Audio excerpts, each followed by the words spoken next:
Hi everybody, Joshua here. I've had a few requests about how to play Elliott Smith's Waltz No. 2 on the piano. I'll base this mostly around my improvised version. I'll show you the chords and the melody on the piano. I encourage you to take the parts here that I show and try to make it your own and try to improvise as well, while still staying true to the original version of the song. Okay. So we're in the key of G, however the beginning part, the strummed chords, are on E minor. I think sometimes I put the 7th in there, the D natural.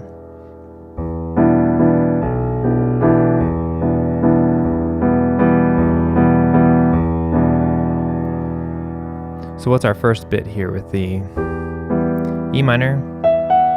Now we're going to go, bass line's going to walk down, but their chord goes to G. Bass line goes down again to C. To G again over B.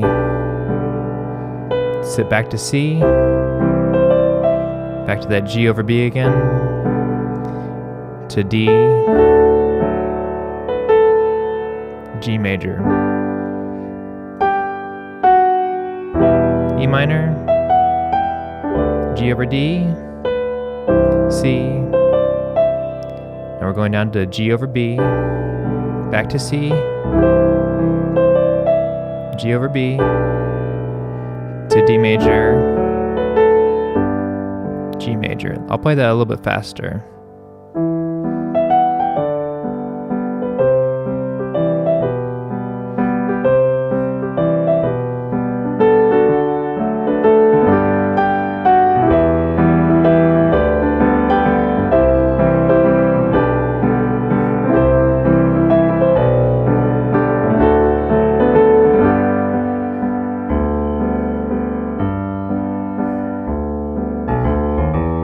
So coming out of that G major, got a little bit of that waltz there.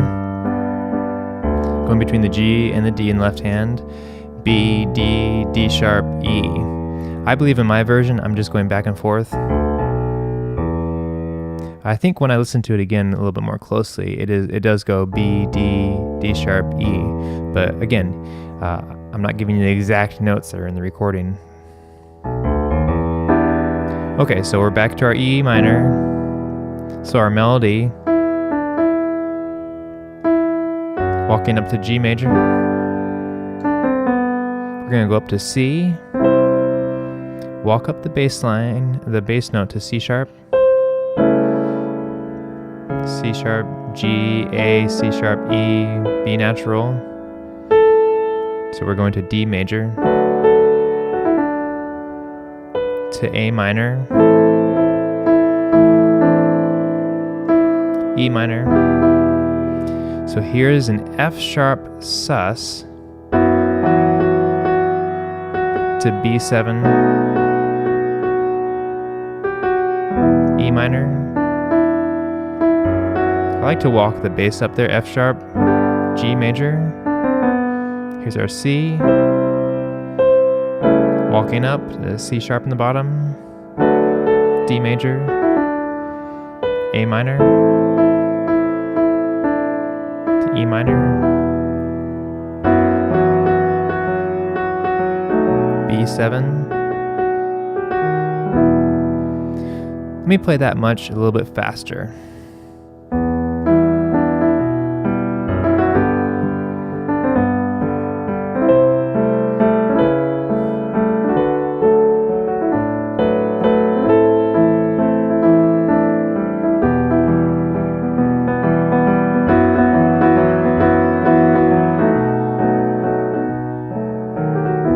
So that repeats twice. So when we go into the chorus, it's kind of like that. Remember the intro?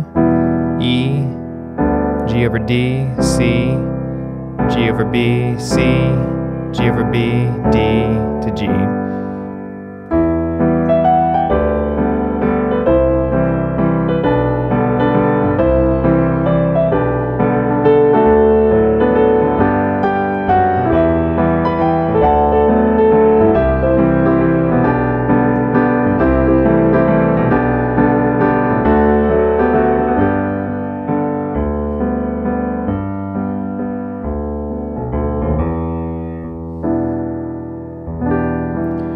So we've talked about the intro, the verses, and the chorus.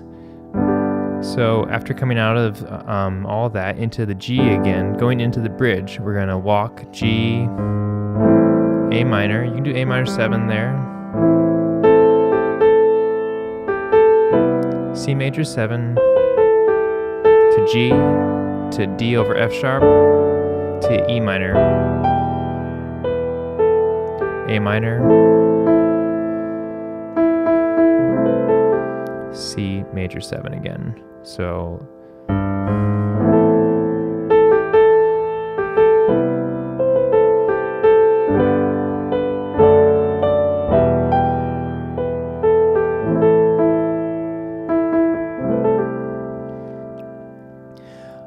I'm really kind of infatuated with the bridge, and you'll notice in my version I kind of bookend the piece with some improvisation on the idea of the bridge at the beginning and ending in my video that I did.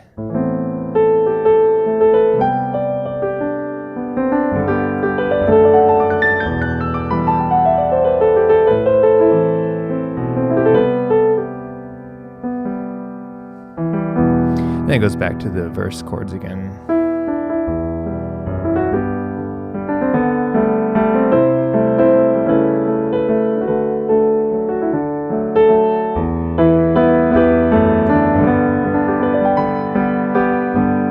So yeah, I'm taking these chords and melody, and the first time through the verse, it's pretty standard. I do think I start to improvise a bit. You know, some of those arpeggios.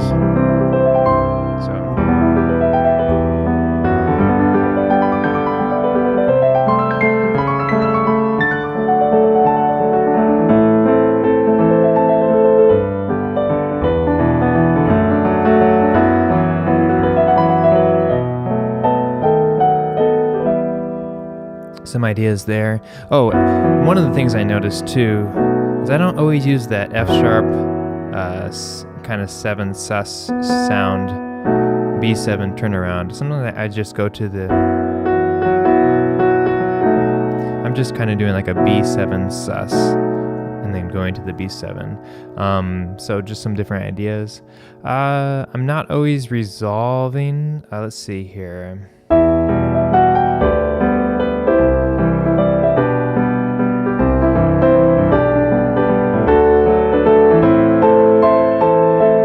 Go to A minor instead of going back to the G.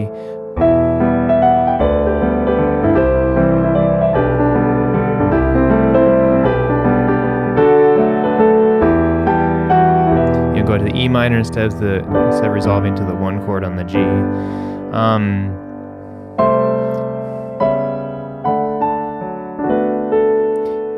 Adding the 6th in there on the D major works as well.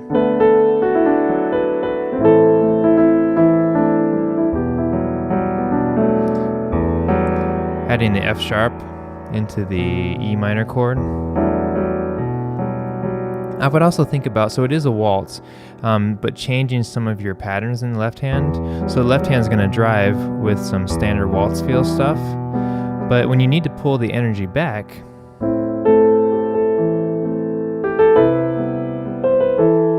so I did do a little bit of waltz there, pa-pa.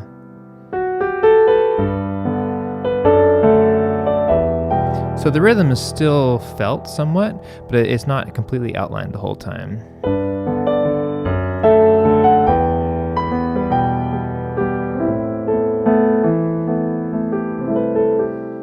And especially when you get to the end of that bridge spot there.